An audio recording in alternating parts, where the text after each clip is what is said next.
Yeah, so I'm going to talk about my Schengen visa application experience. So we just recently renewed our Nigerian passports and we said we would explore Schengen visa. That's because in the past almost 3 years now, we haven't really gone anywhere as a family, and a friend to my husband has been inviting us to Germany. So we felt this would be a good time to explore the Schengen applications. And that's one area or one visa that I had never tried before now. I've done traveled, of course, I'm here in the UK, but before now I've done some visits to the UK. I've also done some visits to the US. Canada is one place I haven't also tried. But this Schengen, I had never even thought about it. So we said, let's think about it. Oh boy. My dear, I spent a full weekend trying to figure out how the whole Schengen thing works. It was not funny. It wasn't funny. And that's the reason I said I would want to do a couple of videos to help my viewers on what they can do or how to go about the Schengen visa application. But today, what I'm going to talk about is around the documents that you would need for your Schengen visa application. So you can get these things together, especially if you are planning to travel or you're applying from the United Kingdom, because so that's the part I used. So if you're currently based in the United Kingdom and you're thinking about traveling to any of the Schengen countries, the documents you would need, of course, your international passport has to have validity. I've just recently renewed ours, so we have enough time on the passport. None is expiring soon. So just ensure that, because before now I had thought about it, but at that time, I think I just had 3 months validity on my passport, so I couldn't make that application. So just ensure that your passport is valid. Then you have your BRP. You're going to have the original and the photocopy.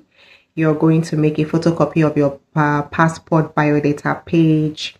You'll also be required to get a travel insurance. So there are various websites where you can, insurance companies that can help you out with this. For me, I use the CoverWise. So we used the CoverWise and I purchased travel insurance for 1 year from them, but you don't have to do the 1 year really.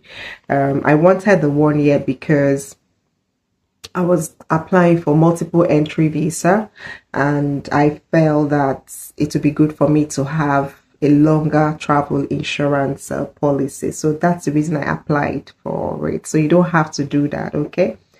So you can just go for travel insurance coverage for the duration of your trip and whatever you're applying for. You would also need to have a cover letter, like a written paper, talking about the purpose of your trip and how you're traveling.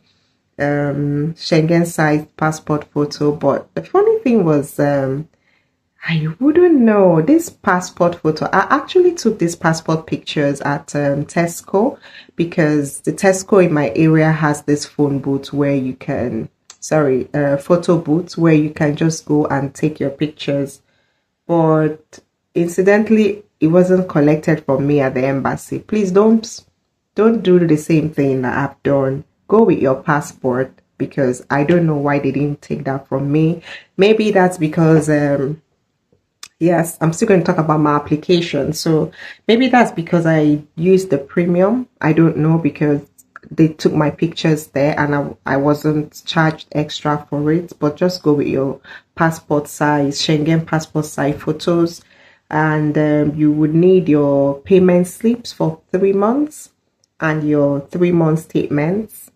Then there is this document that you need from your place of work. If you're working, I'm working, so I requested that from my human resource department. It's called a no objection letter. So that letter is saying that you're working in the company, you're earning this much, you're going on your vacation, you can fund your trip, and that your company does not have any objection to that trip. So in our case, I was traveling with my husband and my child. I also needed to get that letter from his school. saying exactly the same things, that he's studying there, he will be going on vacation for a few days and it's not impacting his studies, and the school is happy for him to go. Another thing that you would need is your flight itinerary. Yeah, so this one is a tricky one because a lot of people keep asking, do they have to make a booking of a flight when they're not sure they'll be granted their visas? So I didn't need to make that booking. So I went on a website called getitinerary.com. So that website allows you to generate a booking for them. Yeah, so you just pay a little fee for that. So in case you're a bit worried about what to do about that flight itinerary, just get on the getitinerary.com and you'll be able to get your flight booking done there.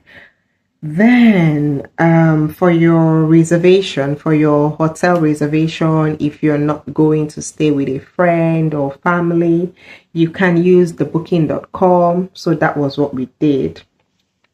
And for the application, what I applied for was a multiple entry, but it all depends on you what you want. I applied for multiple entry because I have a couple of things that I'll be doing in Europe from time to time. So it wasn't just a one-time visit for me. I'll be going there, subsequently. So I needed to have that multiple entry visa, and that's what I also wrote in my cover letter that I shared. So in my case, like I said, I applied with my family. I had to get my marriage certificate, a copy of that, which I shared with them at the embassy.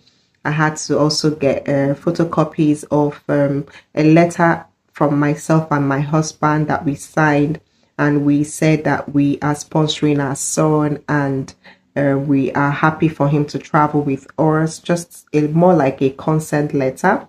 And I also included a copy of his birth certificate, but funny, they didn't ask for that birth certificate. I don't know. They didn't ask for it, so I don't know. Yeah, they didn't need it. But just go with yours. You don't know who is going to interview you at the embassy. And another thing that I included was, let me see. Yeah, I actually did go with a copy of my utility bill, but they didn't ask for it. They didn't need it. Yeah, so I think that's pretty much it. Your insurance cover. Oh, I don't know. Have I talked about this? Yeah, insurance cover is very, very important. And yeah, I did talk about it earlier on. So something happened in my case. So when I got to the embassy, my flight itinerary had said that I'm traveling, I'll be in Spain on the 22nd, but I'll be flying from here on the 21st. And my travel insurance had been booked from 22nd.